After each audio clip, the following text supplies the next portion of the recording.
Dick Cheney has died at 84.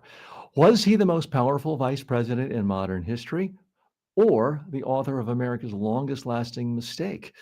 Jamie Dimon breaks with the pack, promising to work with a progressive mayor if New York votes that way. Leadership by engagement, not tantrum. Elon Musk threatens to walk from Tesla. We run the numbers and make the case he's bluffing. Martha Stewart's entertaining returns. Did she elevate the dinner party or turn hospitality into homework? And a new study flags long term melatonin use as a potential heart risk. What to know before you pop that so called natural pill. All that and more today. Welcome to Filtered with TJ Walker. Hi, and welcome to the program. Thanks so much for joining me today. Let's check in on the market vitals from yesterday, as we always do. And we are doing this live today, November 4th, 2025. Yesterday, the S&P 500 closed at 6,851.97. That's up 0.17%.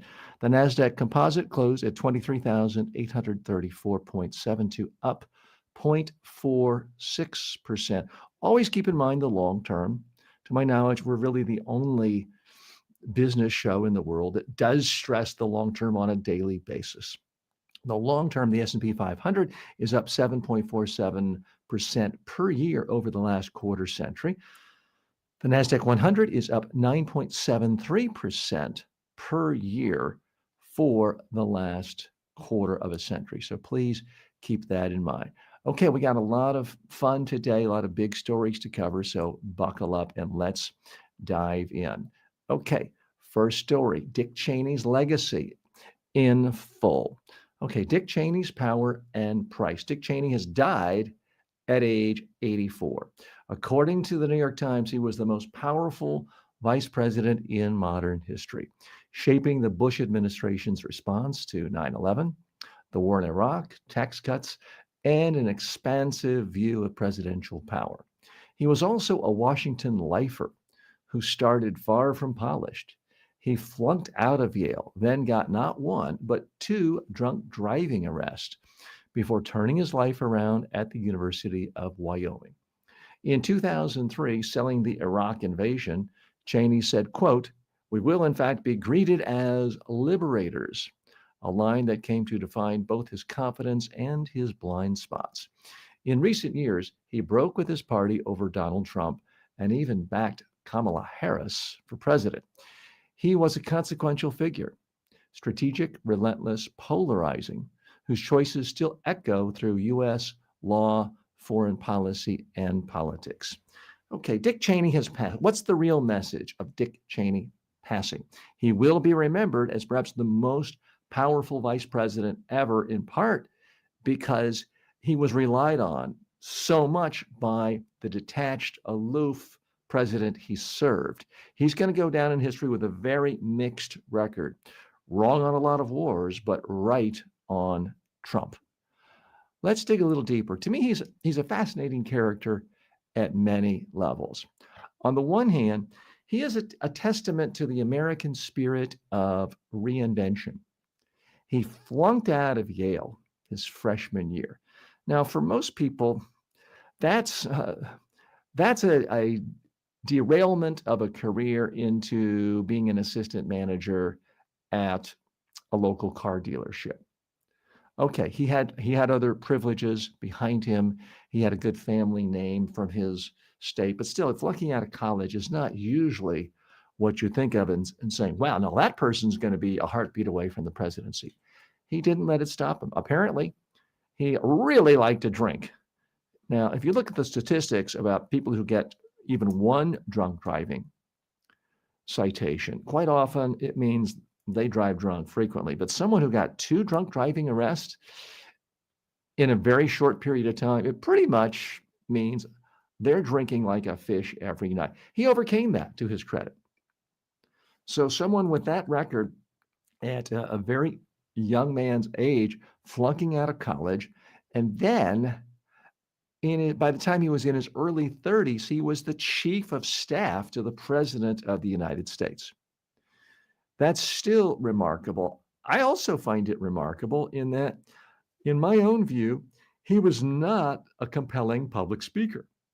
He had kind of this flat, droning, non-charismatic, the facts are all that matters, and he even talked out of the side of his mouth. He didn't let it slow him down.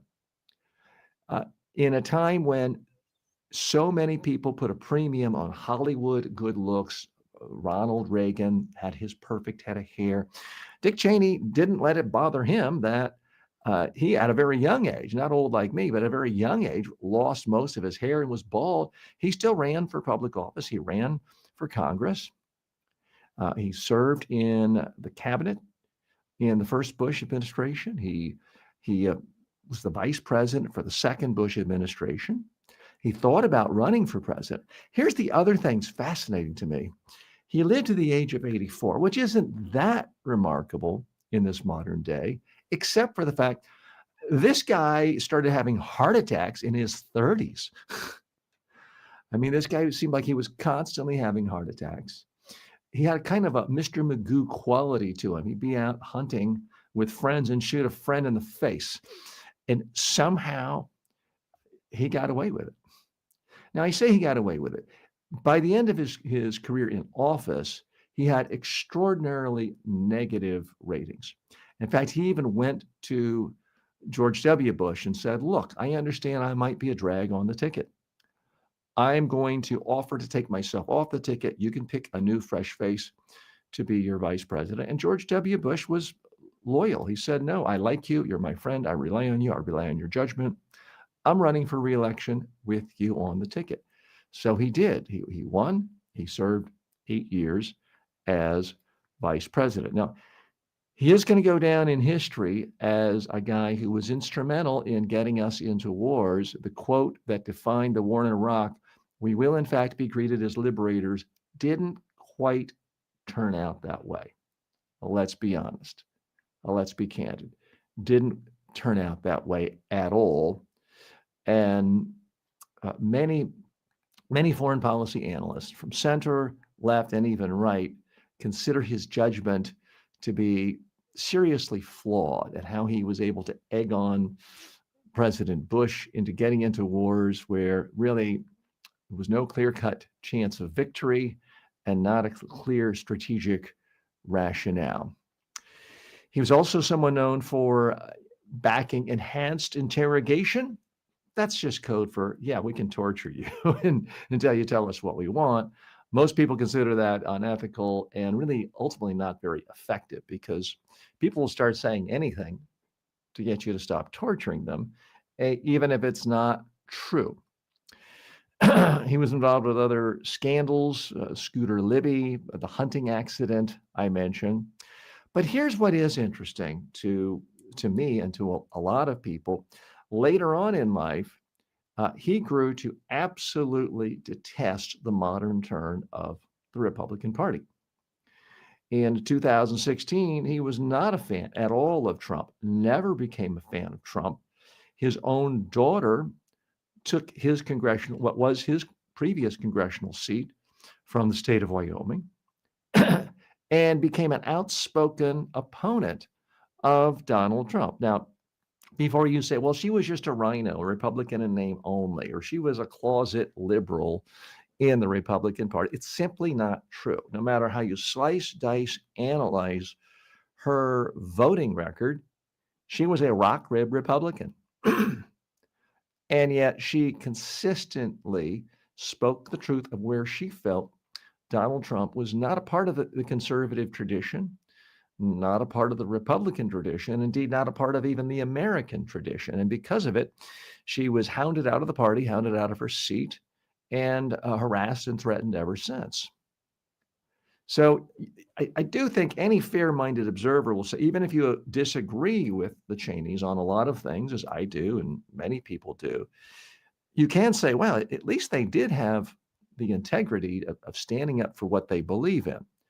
Now, it is true, Dick Cheney was not standing up holding press conferences every day, certainly in the last year, urging people not to vote for Trump. But he made his case pretty clearly that was how he felt. So, what's the real lesson for you and me? It's a mixed lesson. I do think there is something admirable about someone who kind of washes out at age 18 or 19, kicked out of school. Can't imagine that conversation going very well at the next Thanksgiving with parents, having to show up, your head down, tail between your legs. You were the golden boy getting into Yale. Now you flunked out. He was able to turn himself around, ultimately got a PhD from the University of Wyoming, was able to start a political career and not afraid to work for other people. He wasn't one of these guys who, like Bill Clinton or Ronald Reagan, was basically the star of the show the whole time.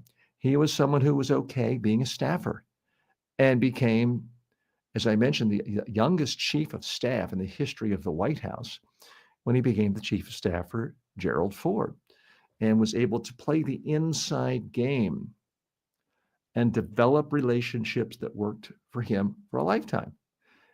He was the guy, he was very instrumental in working with Donald Rumsfeld. Those two had a very close alignment for decades. He played the long game. He overcame his weaknesses. He was given a second and third and a fourth chance. Now, I will say, this is not a pure political punditry show, and I'm not going to give you knee-jerk reactions and say everything is about an ism.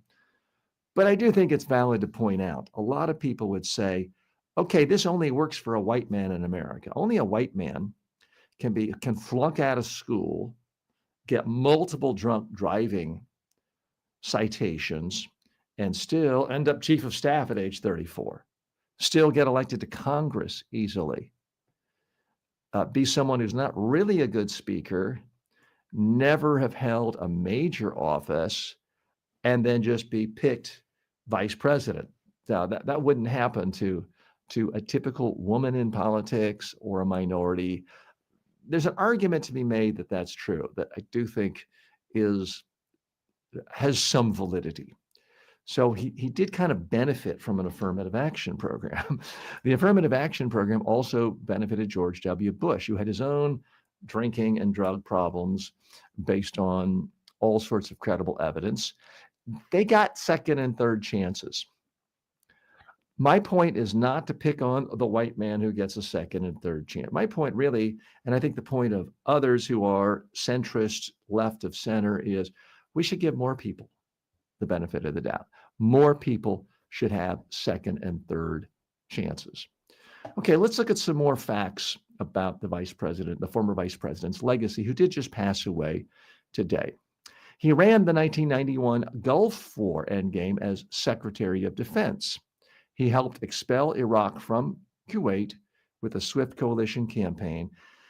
For many people, that was considered an ideal war. It was short, it was brief, it had one mission to say people in this country can't violate the sovereignty of another country, and we're going to kick you out, preserve boundaries, and then go home.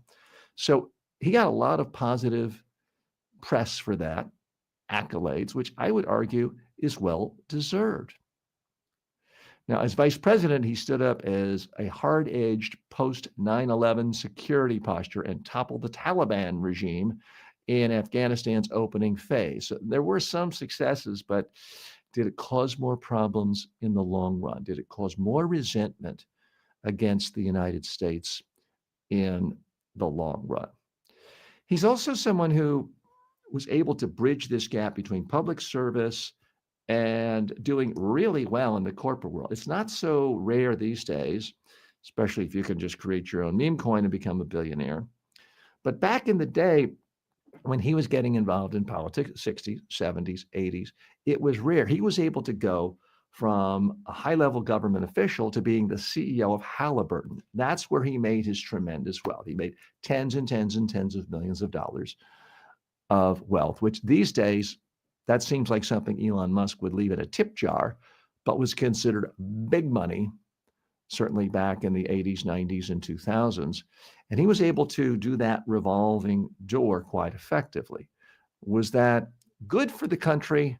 We're going to leave that up for another day's debate. But Dick Cheney, rest in peace, or however you want him to rest. I'll let you decide that. Back in just a moment, more issues today. We'll be right back after this break. Want more? Grab my 5-book success library for $9.95 at tjwalker.com/books. It's the fastest way to level up your communication. Imagine being the most confident person in the room, whether you're on Zoom or on stage. That's what thousands of professionals are learning to do right now through my online communication courses. At Media Training Worldwide, you can access my complete training library on demand, affordable, and actually effective.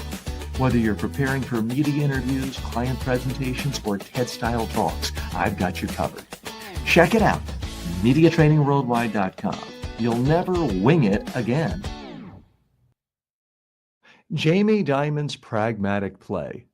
Dimon chooses engagement, not outrage. Jamie Dimon is doing what grown-ups do. They engage.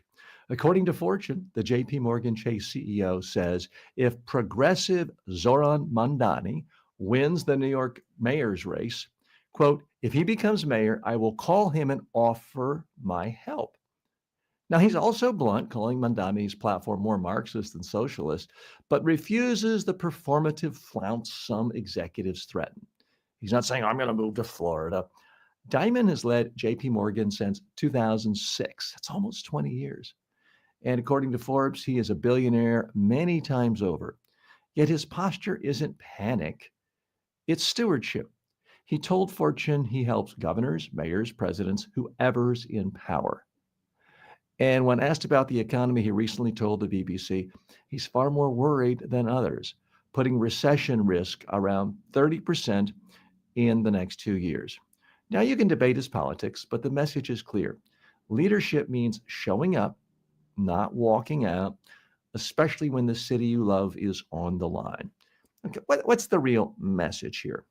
So many business leaders in New York City are panicking, running around like their head got cut off, saying, oh, it's the end of the world if someone is elected mayor that we don't like.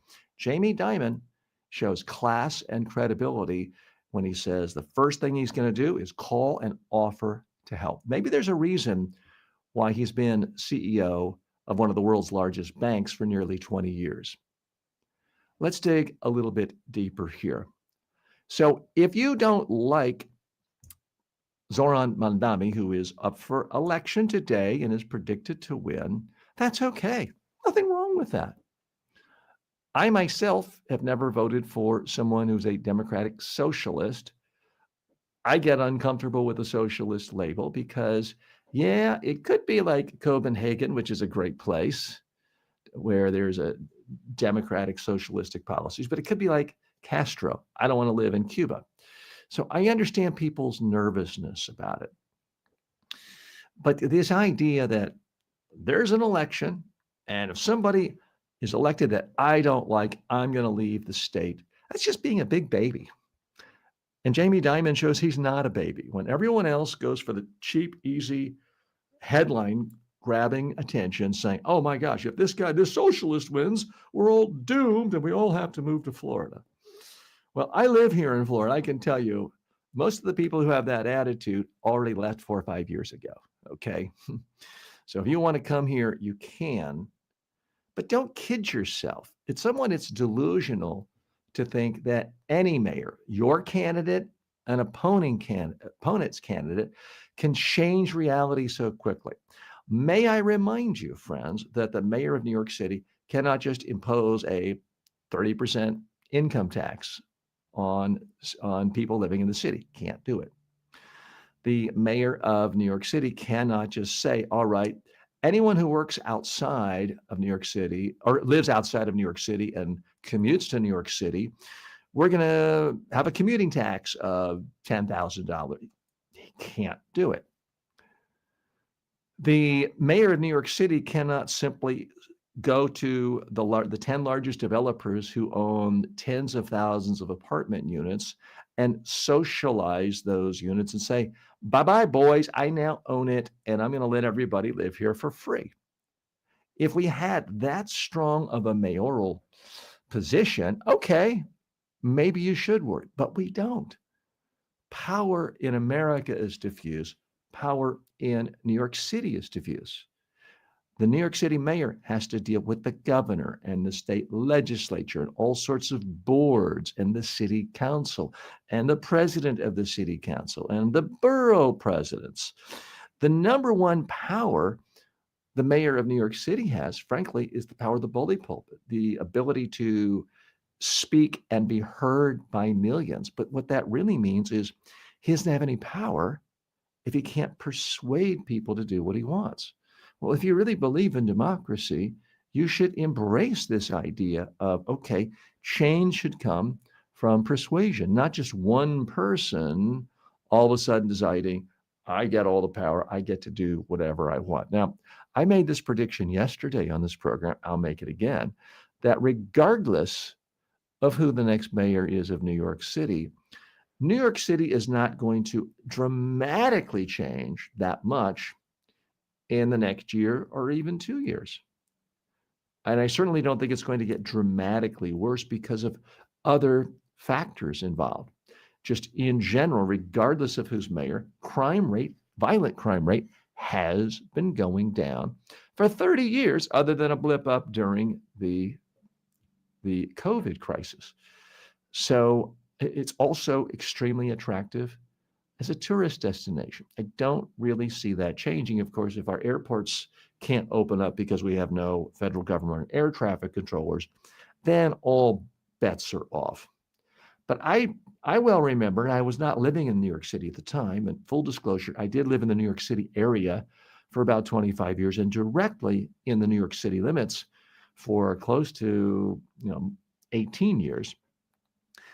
But I remember when Giuliani was first elected, everyone forgets the fact that crime was already going down rapidly at the end of the David Dinkins administration, because Dinkins was the one who dramatically escalated the hiring of police. Everyone thinks Giuliani did. Now, lest you think I'm a partisan, I actually voted for Giuliani for re-election in his 1997 campaign. I'm here today not as a political operative. I'm here as a sane, sensible centrist trying to lay it out for you and analyze things through the filter of communication skills and personal development skills. And that's one reason why I wanted to put a spotlight on Jamie Dimon.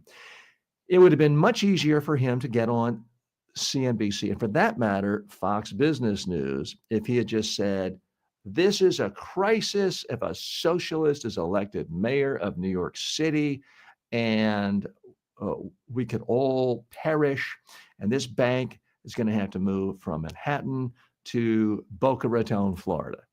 He could have gotten a lot more attention that way. But that's not what he did. He said he's going to call and offer help.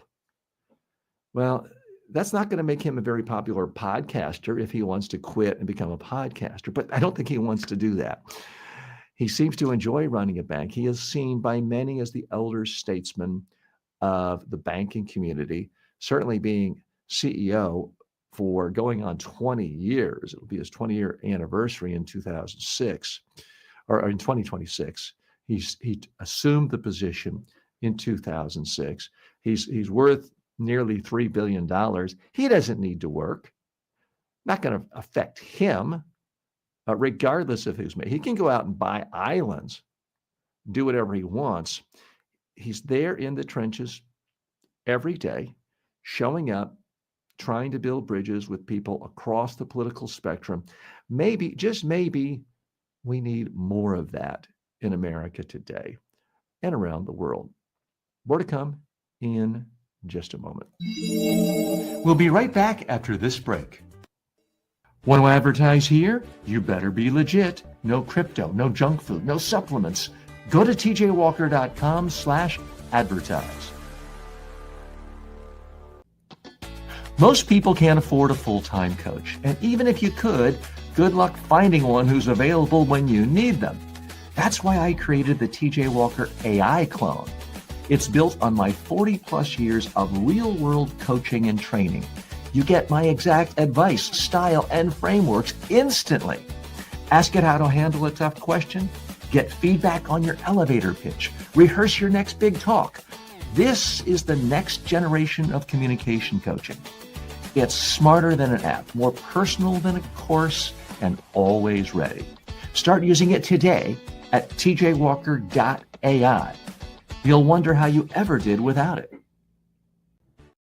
Welcome back to Filtered, checking in on some of our viewers and listeners writing in. I always appreciate you if you're watching us live with your comments. And Asger writes in, Copenhagen is great. I live there. I referenced Copenhagen in the previous, one of the earlier stories today, because the political environment there is basically democratic socialist. And so many people in America, the second you hear the S word, socialist, the only thing they can think of is people living in absolute misery, starvation, bread lines, 1980s Soviet Union, or Cuba, Castro's Cuba. In fact, there are countries that have free market systems, capitalistic systems, and are ruled by people who consider themselves democratic socialist and have much larger safety nets. Asker says, yes, Copenhagen is great. I've lived there. I've only had the privilege of going there once, but it was a fantastic time. Janice writes in, thanks for your thoughts on the Big Apple, TJ. Well, thank you, Janice, for showing up and participating today. All right, let's dive right into the next big issue. Is Elon Musk bluffing? The Elon premium on the line. According to the Times, Musk hints he could walk away from running Tesla if shareholders reject his gargantuan pay plan. Call it what it is, negotiation by megaphone. Again, he wants up to $1 trillion in compensation if he does what he thinks he can do for Tesla. That's the kind of compensation he wants. Here's the math that makes I'll quit a weak threat. Bear with me here. It does involve some numbers. Tesla's market cap is about $1.52 trillion.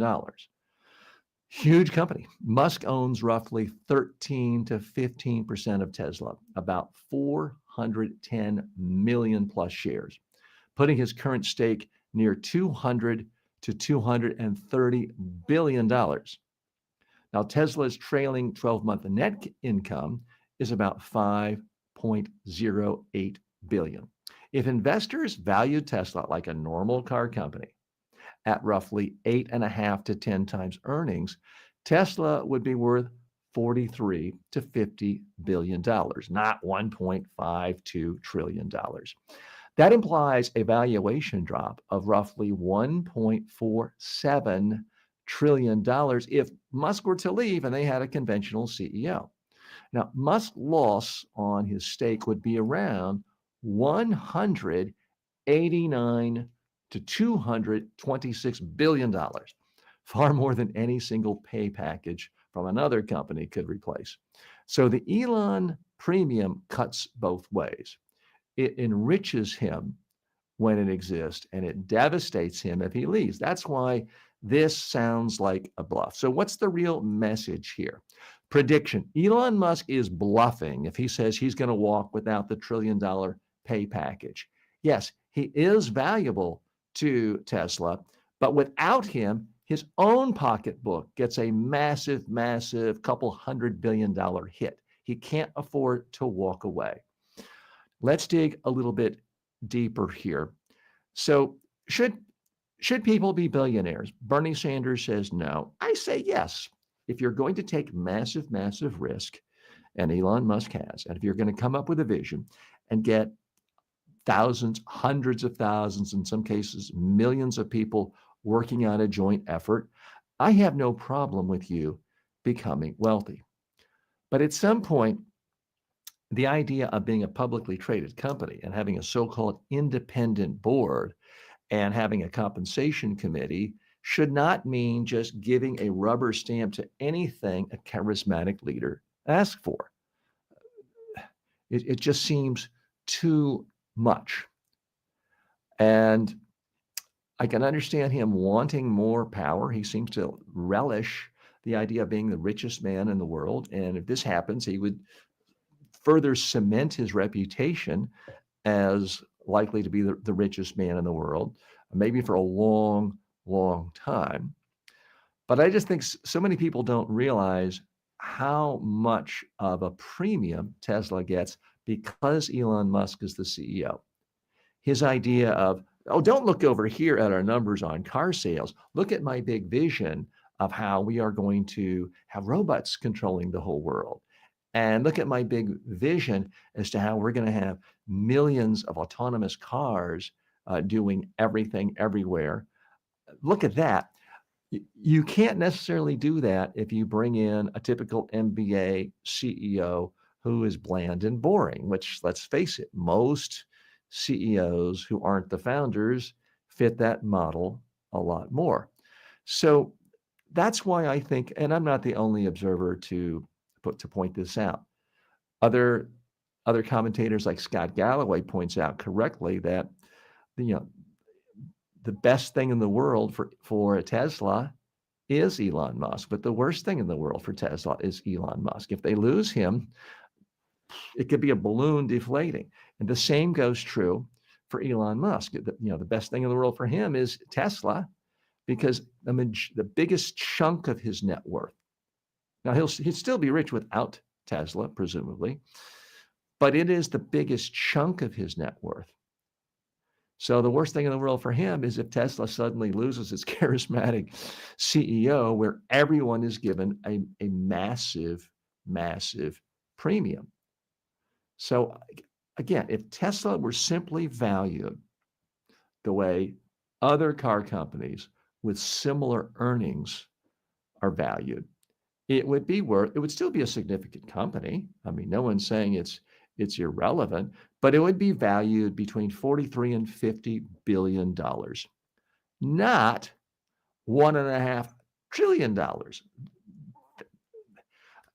put this in perspective, it's like saying, okay, your kid has a lemonade stand out front, and it's profitable.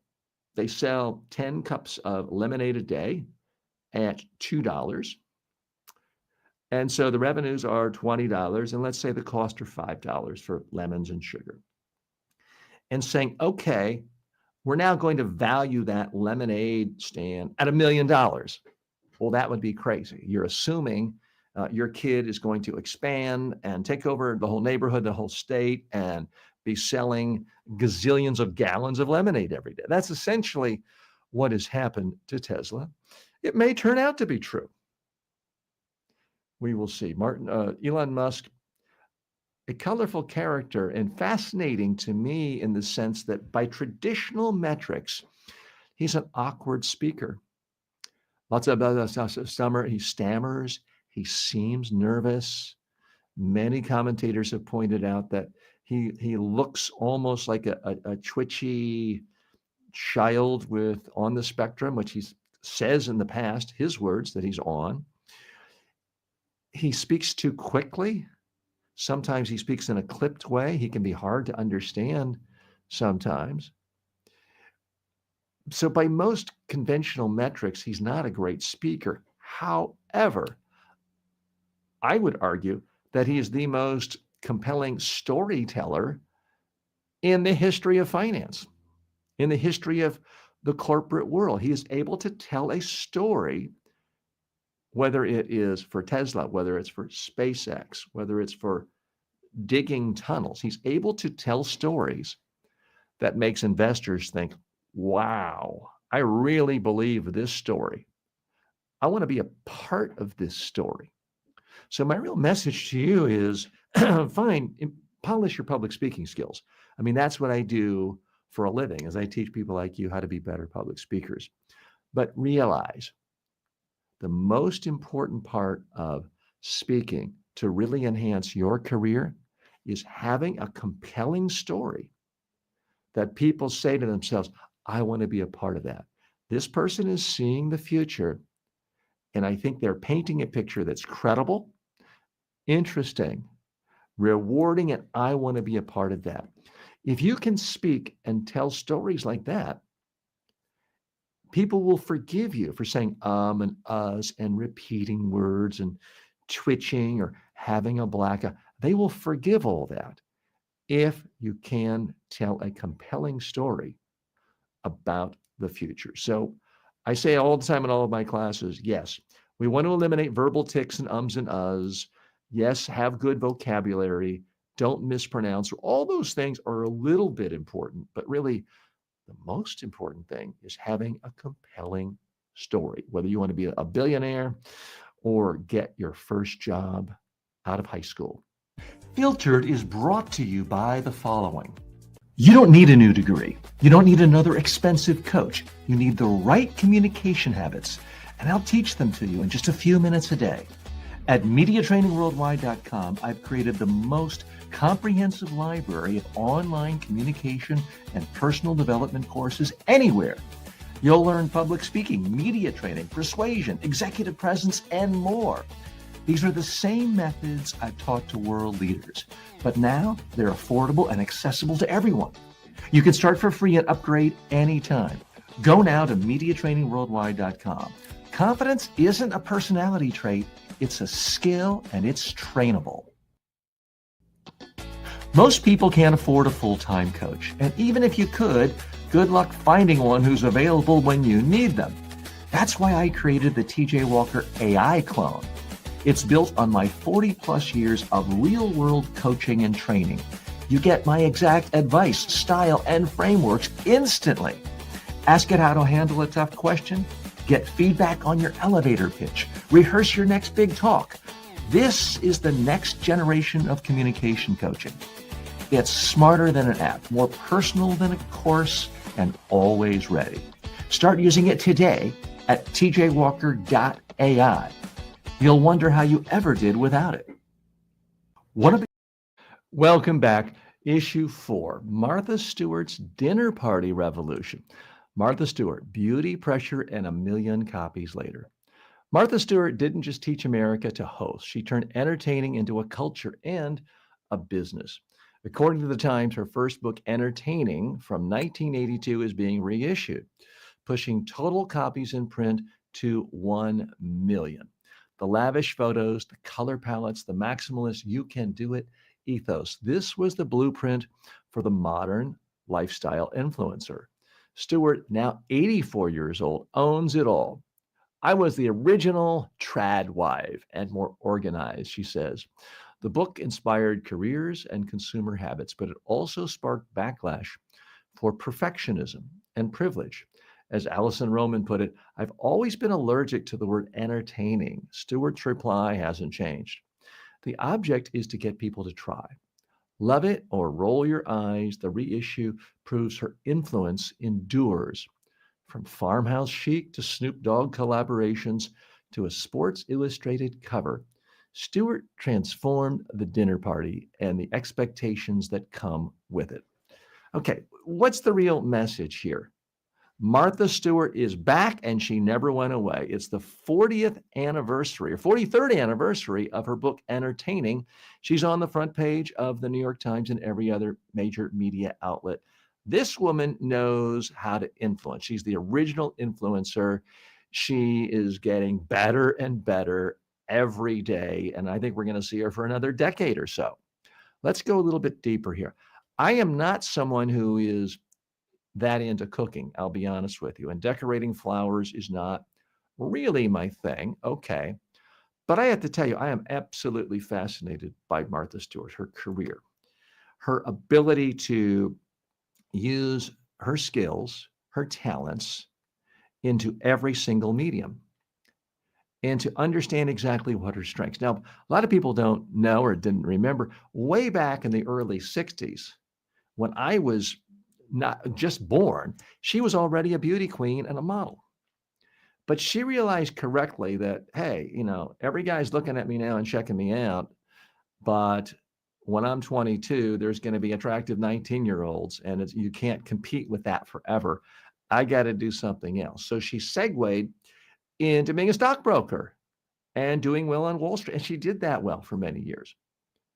Had a setback, kind of reorganized, started catering. Now, it's hard for me to imagine a business less desirable to me than being a caterer. That would be extraordinarily difficult. It's hard work. Whether you love Martha Stewart or hate Martha Stewart, the one thing everyone's in agreement on is she is an extraordinarily hard worker. She does everything on her various farms and houses. She's often working till 2 in the morning. She's working 7 days a week. She has a work ethic that is absolutely unparalleled. And here she is, 84. I don't know if it's technically true if she's still a billionaire. She was officially when her company went public in the dot-com bomb. She was really one of the first, if not the first, woman tech CEOs to become a billionaire with her company. But that really, really tanked. And in part because of her conviction for dealing with the stock market manipulation and we're not going to get into that whole thing. To her credit, most people don't even think of Martha Stewart as a felon these days because she didn't just retreat from public life. A lot of times people are convicted of felonies. They just say, okay, you got me. I'm going to go have a quiet life, putter around in my garden, and not ever talk to anyone. Or they just retreat to the golf course like Spiro Agnew, caught in corruption many decades ago, another former vice president. But Martha Stewart was different. She's like, no, I'm going to be out every day demonstrating my craft. So here's what I think is so remarkable about her. She's not afraid to try new things.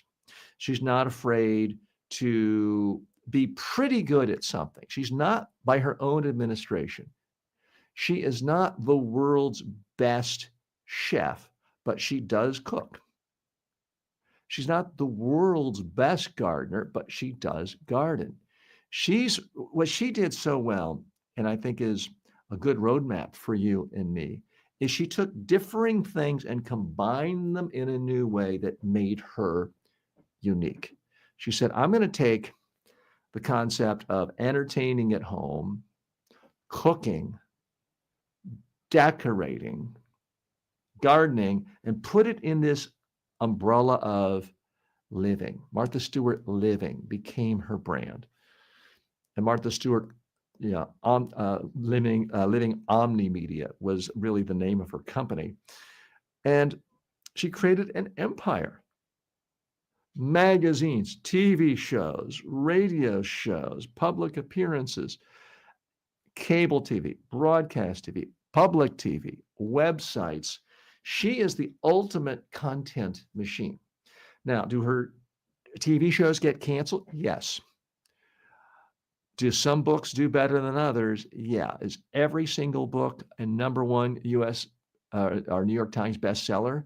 No. In fact, this very book, Entertaining, never made officially the main New York Times bestseller list, in part because it was priced at $35 43 years ago. So it was way, way too expensive to do well in the mass market.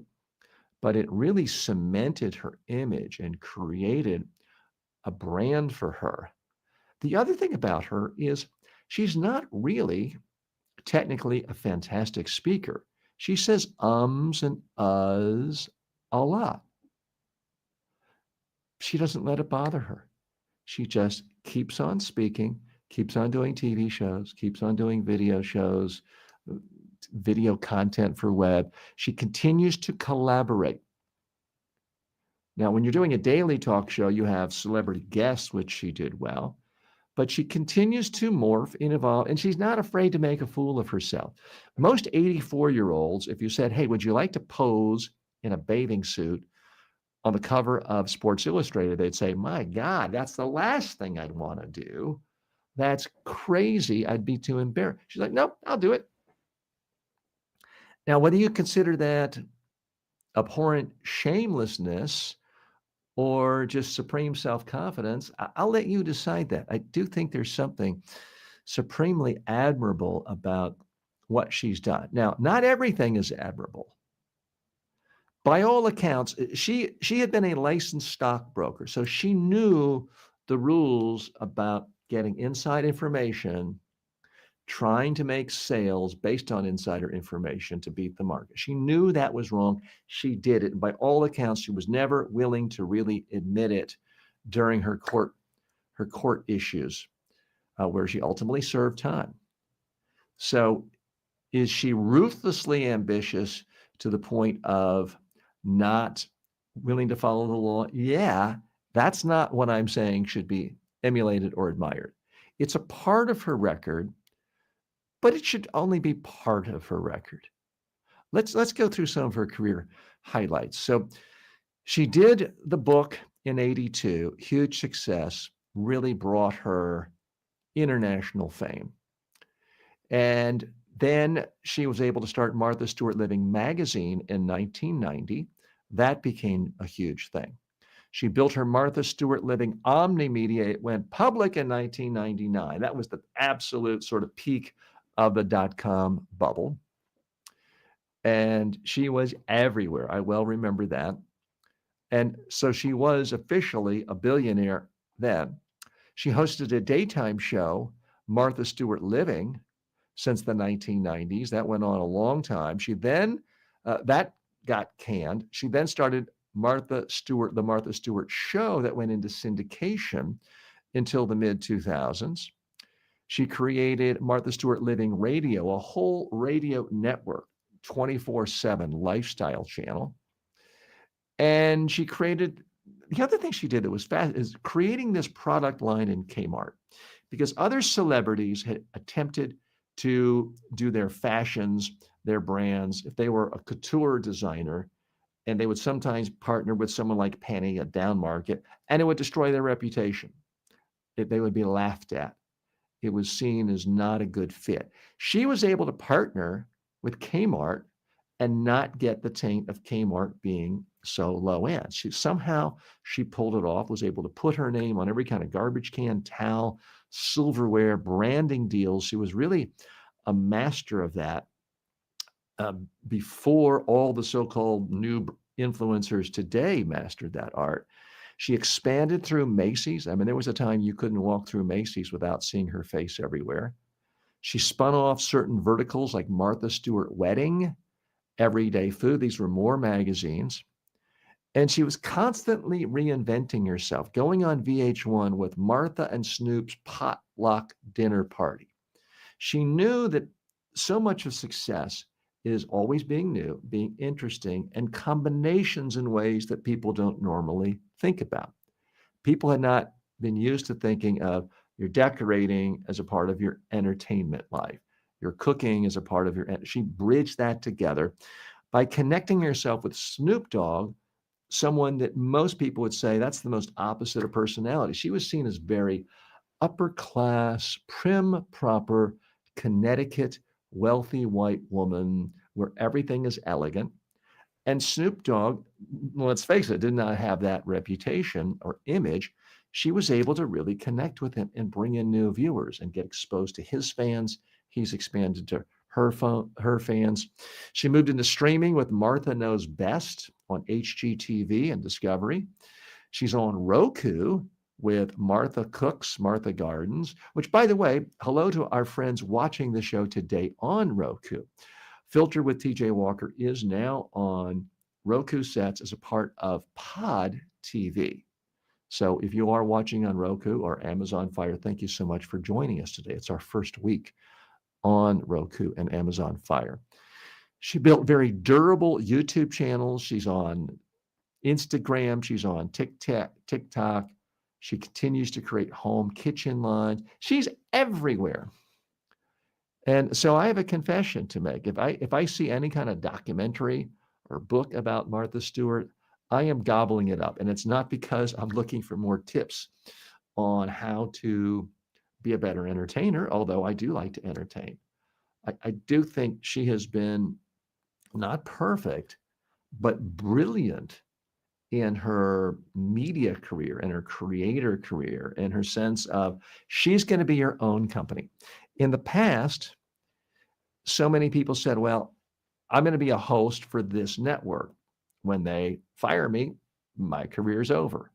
Or I'm just going to write books. And the second one book doesn't do well, I lose my publisher, and then my career is over.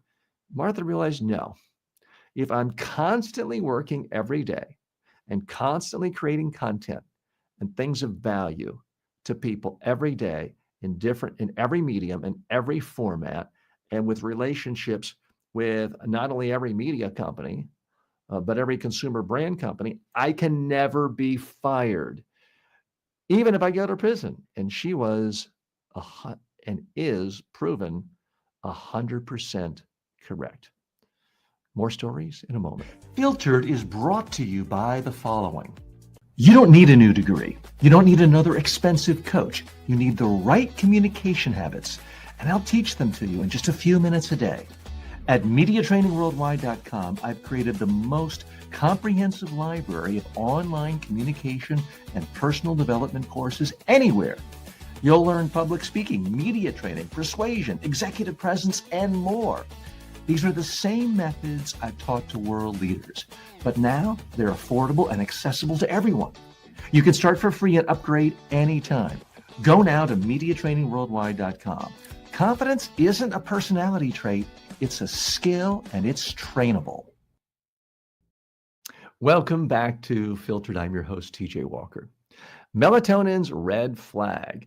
That natural sleep aid may not be so benign. According to a preliminary study to be presented at the American Heart Association's scientific sessions, long-term melatonin use in adults with chronic insomnia was linked to higher risk of new heart failure hospitalization, and death from any cause. Researchers mined 5 years of electronic health records from a large global database and compared people using melatonin for at least a year with matched peers who did not. Lead author, Dr. Nadati, said the supplement, quote, may not be as harmless as commonly assumed, adding that if confirmed, counseling may need to change. Outside expert Dr. Marie-Pierre Saint-Onage noted that melatonin isn't indicated to treat insomnia in the US and cautioned against chronic use without a clear reason. The authors stress this is an association, it's not proof of causation, and the analysis has limits, including incomplete capture of over-the-counter use. Still, for chronic insomnia, this is a serious signal that merits caution and follow-up research. Okay, what's the real message here? If you think you can just be on your cell phone till midnight, drink coffee, not exercise, eat whatever you want, and pop a melatonin, everything will be great, you might really be sadly mistaken. New research says that's associated, not necessarily causation, but associated with all kinds of health problems, including death. Let's go a little bit deeper here. Why am I bringing this up? You probably didn't see this story as the lead story on CNN or the BBC or Al Jazeera or on the front pages of the Washington Post or the Los Angeles Times or Breitbart or Fox News. Why am I bringing this up? It's because we live in a world where you and I are bombarded all day long with reminders to do unhealthy things so that we don't get enough sleep. Our Netflix, and I love my Netflix, it's going to always show you that next show. So you're planning on watching for 30, 60 minutes at 7 o'clock, and now it's midnight, and you're drifting in and out of consciousness, means you're destroying your ability to sleep. We live in a world that says, just take another Red Bull at 8 o'clock, 9 o'clock at night. You'll be able to study or pull that all-nighter at the law firm, and you'll catch up with sleep tomorrow night. Just pop that pill. We are fed a lie that you don't actually need healthy habits for good sleep. You can pop pills. And by most accounts, this does not have the extraordinarily negative effects that Ambien and a number of other prescription sleep drugs have, or even the Tylenol PMs. But still, so many people buy into this, well, it's natural, it's all natural. Well, you know what else is natural? Arsenic, typhoons. Just because something is natural doesn't mean it's healthy for you. Dirt is natural. If you eat a pound of dirt every day, see how healthy that makes you. Might not kill you, but it's sure not going to enhance your health. So I want you to realize how people are sending you messages. The entire corporate world, The capitalistic world, which I'm a part of, you're a part of, and I support capitalism. It's all about selling you products. This Starbucks cappuccino with more caffeine, this Red Bull, this new prescription sleep drug, this all natural melatonin sleep drug, this new gimmick, this new hack, this meditation app. And hey, I use meditation apps. They have their place. But the fundamentals when it comes to getting a good night's sleep are not really in dispute. I'm not here as your doctor, but this is beyond medical debate. The keys to having a good night's sleep doesn't solve everyone's problem, but you dramatically increase your odds of getting a good night's sleep is to do the following. Turn off your cell phone, turn off all screens, turn off all TVs a couple of hours or at least an hour and a half before you're ready to go to sleep, before you need to go to sleep. Give yourself enough time so that you don't need an alarm clock to get up. For most people, unless you are an extreme genetic freak, you're really going to need 8.5 hours of sleep to feel fully rested. Oh, TJ, I can get by on more than that. Yeah, you can get by on less than that, I should say. Doesn't mean it's creating optimum performance in your brain and your body. So give yourself time, give yourself 8.5 hours, a potential of 8.5 hours for sleep every night, and don't get these huge sleep deficits. If you're going to drink coffee, and I drink coffee, don't drink it later than the morning. Don't drink more than a couple of cups. Exercise every day. One of the biggest factors in getting enhanced sleep is really being tired and doing full physical exercise.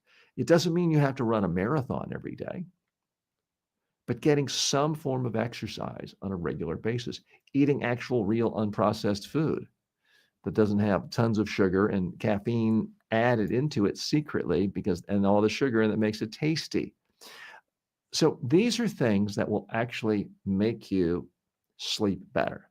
Plus, there's other relatively inexpensive things, like getting a simple white noise machine if you're in a noisy place and you're waking up at night. So I'm wishing you a good sleep. This is something that's near and dear to my heart. I was always a perfect sleeper till about 10 years ago. I started waking up earlier and not necessarily getting enough sleep. So I've devoted a lot of time and attention to studying what helps with sleep. I've done an online course on it. You can check that out on my site, mediatrainingworldwide.com, that lists all of my online courses.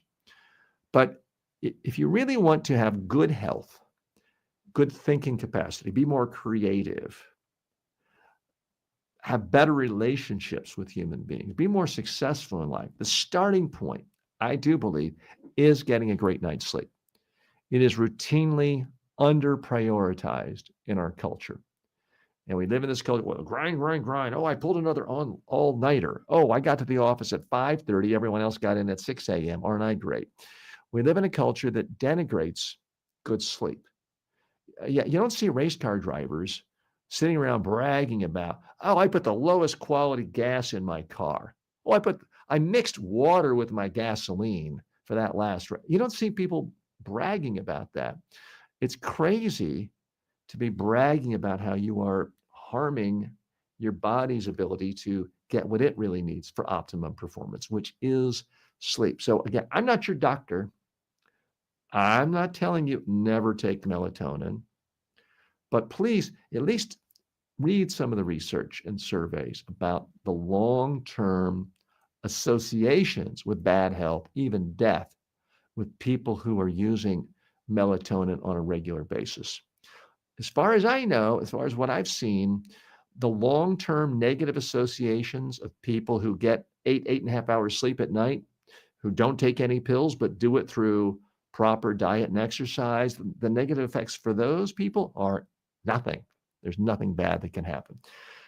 A few more quick facts on this study. It was 130,828 adults with insomnia who were studied. They were matched on 40 factors, including demographics, comorbidities, the medicines they took, their blood pressure, and BMI. And the all-cause mortality was twice as high in the group of people taking melatonin. Again, could it just be correlation? Possible, but I just don't like the looks of that. And I do think all of us, and I'm guilty of it, we're always looking for the easy, quick way out. That's why Amazon does so well. Oh, I know I could shop and go to a bunch of stores, do research, really look for the best deal, but you know what? Let me do the one click. We see that in our own lives when it comes to filling our houses with stuff. Unfortunately, it's happening to our own bodies. It's so much easier to just, oh, I didn't have time to exercise or eat right. Let me pop a pill. And it's not good for you. I want what's best for you. The whole premise of this show is you're going to learn more about what's in the news, top stories of the day. And we covered things today like the former vice president dying, but you're also going to learn about personal development tips, tricks, communication skills, both sending communication and receiving to make you personally more successful and professionally more successful. That's what we're about right here. So that concludes our big topics for the day. Typically, every day, right here on Filter, we look at the top 5 news stories. As I see it, it is filtered through my lens, and then try to dissect those to the core messages and the communications and personal development lessons for you and me. But we also try to look at other stories that just need some commentary. So we do have some other what I call grab bag issues. And Facebook is one of them. Facebook dating is a surprise winner. The in-app free service now counts roughly 21 million daily users, outpacing Hinge. It leans on real identity signals, mutual friends, and AI features like a weekly meet cute matchmaker. Proof that when Facebook is useful, people return.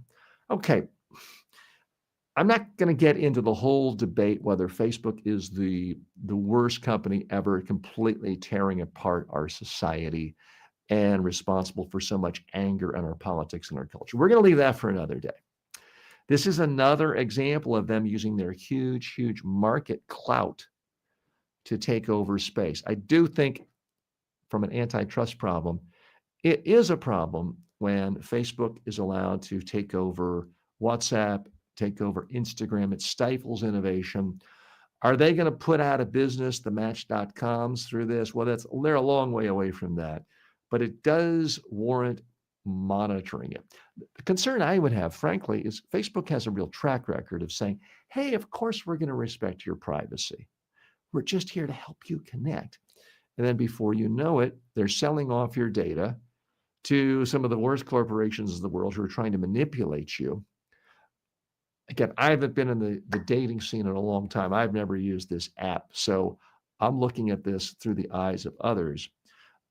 But I would urge you, be very careful about sharing even more data to anyone, any big tech company, because ultimately they want to suck every piece of data out of you, slice it, dice it, monetize it, and resell it on a daily basis forever. That's why they are the richest people in the world, the founders of these big data companies. And they're not rich because they made a pen better than someone else and they sold it for $2, whereas in the past people could only sell it for $1. They're not selling a product once to you and getting a fair or a profitable price. They are sucking out every data of your life and then reselling it to advertisers and marketers every day forever. So I would urge you to be careful. So I mentioned it has certain AI features, chatty dating assistant. I think we're going to see a lot more AI assistants helping people not only in dating, but in every aspect of their life. Certainly a lot of people need help with that initial banter and text messages back and forth to make themselves appear interesting. Of course, the problem is you meet someone in real life and all of a sudden you realize they're not capable of stringing, 2 sentences together, much less being witty like they were in the text messages. But we'll be monitoring that. Let me know if you've used this Facebook dating app. You can post your comments. And if you find anything creepy about it, let me know about that. Okay, Next issue, Jon Stewart, the famed comedian and longtime host of The Daily Show, has been renewed through 2026, anchoring just Mondays while correspondents handle the rest of the week. In a shaky late night landscape, Comedy Central is betting on consistent, sharp accountability comedy. Now, this made a lot of people nervous because the parent company is now owned by Paramount, and Paramount is owned by the Ellisons, and the Ellisons are big fans of the current administration, and the current administration doesn't like criticism, and especially doesn't like criticism from comedians. And nobody has criticized President Trump more viciously, I would argue comedically and fairly, than Jon Stewart. So there were many thinking, okay, CBS is being overhauled with Barry Weiss, conservatives coming in, and people perceived as liberals or even centrist are fired or asked to leave or not renewed. Surely it's going to happen to the comedy shows as well. This, maybe it's just throwing a bone to progressive viewers or centrist or Democratic viewers, but at least it appears for now, Jon Stewart will be on The Daily Show through the election. So a lot of people sighing with a little relief there. Also in the news, remember Jack Smith? This is the former special counsel who indicted President Trump, not once, but twice. He now welcomes a public forum to rebut GOP claims and lay out his evidence because Trump has basically told the Department of Justice, look, he's an enemy. You got to go after all of my enemies and find something to convict them of or to indict them on it and to ensnare them. Well, they're going after Jack Smith, the former special counsel. House Republicans, closed-door questioning. Smith is pushing for public hearings. He's like, I got nothing to hide. You want to question me? Let's have at it. He wants broader leeway to discuss grand jury material. Senior Republicans fear giving him airtime. Others want Watergate-style spectacles. And Smith, to his credit, quite interestingly, is saying, name your time and place. I'm ready for it. I want to make the case against Trump that I was not able to really do because the clock ran out with the election and because of other court decisions. Now, Trump wants vengeance against Smith. He's made no bones about it. Smith clearly feels like President Trump has committed numerous crimes and has gotten away with it. Ultimately, Republicans control the Congress. They control the House. They control the Senate. They can control what's public. So just because the Democrats want to have a public airing doesn't mean they are going to get it. Okay. This concludes our grab bag section of the show. What I like to do to end the show each day is focus on questions from you, specifically about some aspect of personal development or communication skills. Those of you new to the show, that's my core area of expertise. Yes, I've been a news analyst for years and have appeared on basically every major news network, at least in the US and many around the world. But my main claim to fame is I have 12 million student enrollments in my online communication skills courses and personal development courses. So I take questions from the students here at the end of each show and try to go into a little more detail to help you. Okay, this question comes from Jesus Chavez, who is a student in my course, the Complete Job Interviewing Skills Masterclass. The question is, TJ, how can I stay motivated and use effective time management strategies to consistently dedicate time to learning new things, especially when it's been difficult in the past to move from distraction to productive study? Okay, we do live in an era of distraction, Jesus. So if you're finding yourself distracted, you're not alone. And I don't know if you're currently a student, but if you are a student, you're in the library and your phone is right there and you're trying to study a textbook, it's always going to be more interesting to look at your phone, the latest text, the latest tweet, the latest funny video on TikTok. It's always going to be more interesting. There are many times when I think, thank goodness I went to college in the early 80s, because the only distraction I had was the student newspaper, the Chronicle, which I could read in about 10 minutes. And then I got nothing there but the book to look at. There was no cell phone, no walkie-talkies, no internet. So it was easy for me. I don't know if I could thrive in this current age of distraction. So you're going to have to, frankly, work harder than I am. It's going to be harder for you than it was for me. So I need you to really take that into consideration.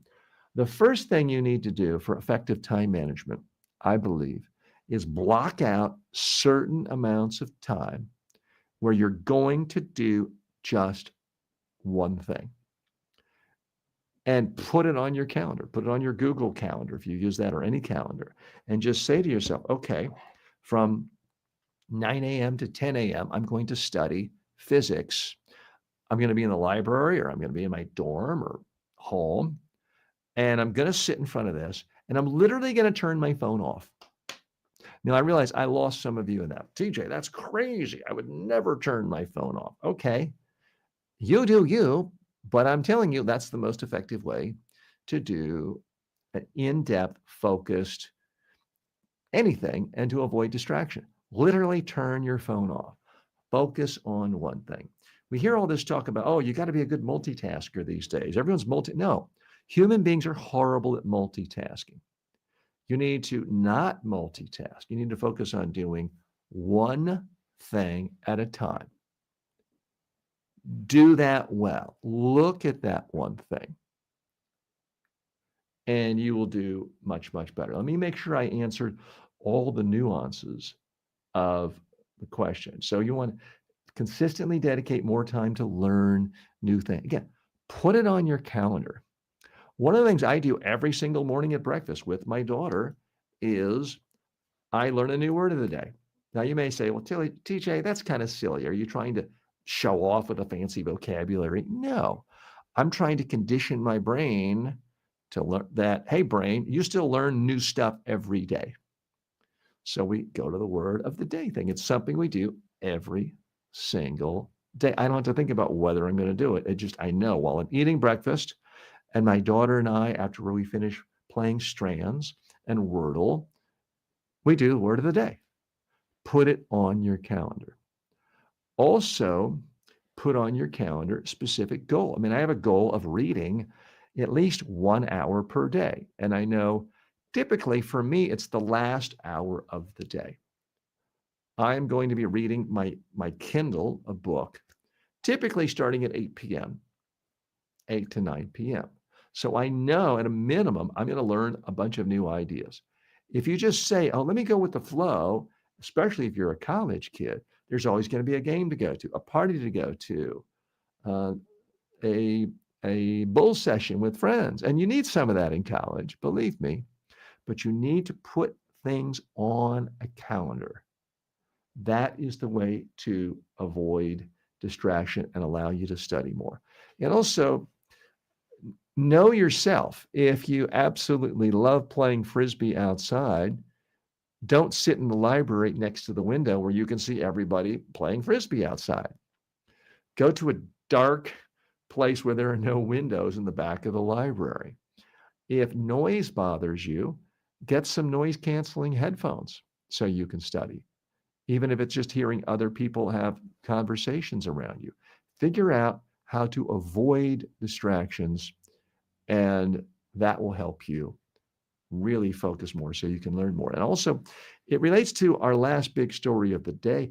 Make sure you're getting enough sleep. It's tempting if you're in high school or college to, burn both ends of the candle and not get enough sleep. And yeah, some people can do it. And if you can ever do it at any point in your life, that's probably the time you could get away with it. But it's not really the most effective way to do it. Don't wait until the last night to study for the all-nighter. That's really not what the best students do. Carve out some time every single day. Get it done. I know for me, I'm most productive in the morning. That's why I'm doing this show live every day. We typically start around 8 a.m. and I'm done by 10 a.m. with the heavy lifting for me. Know when you are most productive, but be careful.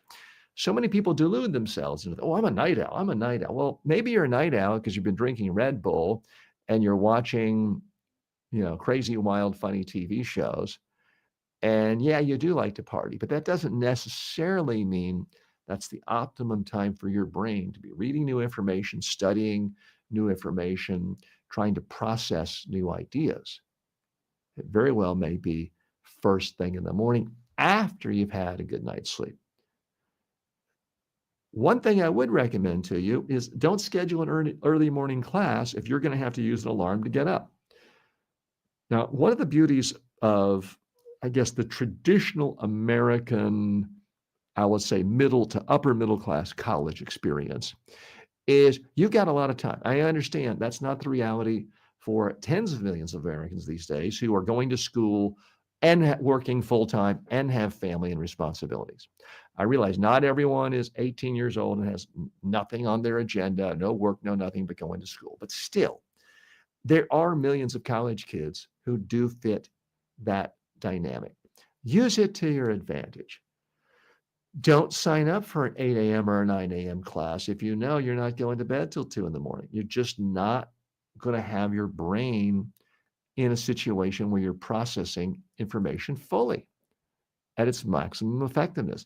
Just schedule classes in the afternoon if you can.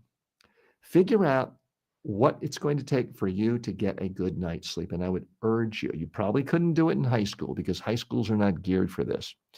But if you are in college or graduate school or a young professional, figure out what it takes for you to be able to get up in the morning without using an alarm clock. Because what that will mean is your brain is fully rested and you've recuperated, and you're going to be much better at focusing, at remembering, at having laser-like attention. If you use an alarm clock, it by definition means you didn't get enough sleep. Well, Jesus Chavez, thank you so much for your question. If you have questions for me, you can post them right here, anywhere where you're watching this show or listening to this show. I do want to thank our special friends on TikTok today on LinkedIn, on X, even on Rumble, on Twitch, Instagram, all of these platforms. And if you're listening to us on any podcasting platform, thank you so much for doing it. In fact, I missed the birthday yesterday, but it was essentially 2 months ago on a Tuesday today. So it's basically 31 days or 32 days, or excuse me, 62 days since this show began. So we are essentially celebrating our 2-month birthday today. So I want to thank so many of you for joining me on podcasting platforms. If you are listening on a podcast platform, our own research shows that most of you haven't actually hit the subscribe button or the follow button. Remember, you're not going to be charged anything by Apple or anyone else for subscribing. It's absolutely free. So please follow the show or hit the subscribe button, leave comments, and you really want to do me a nice favor. It costs nothing. Please leave a review. I would appreciate it. I'm TJ Walker. This is Filtered. Thanks so much. See you tomorrow.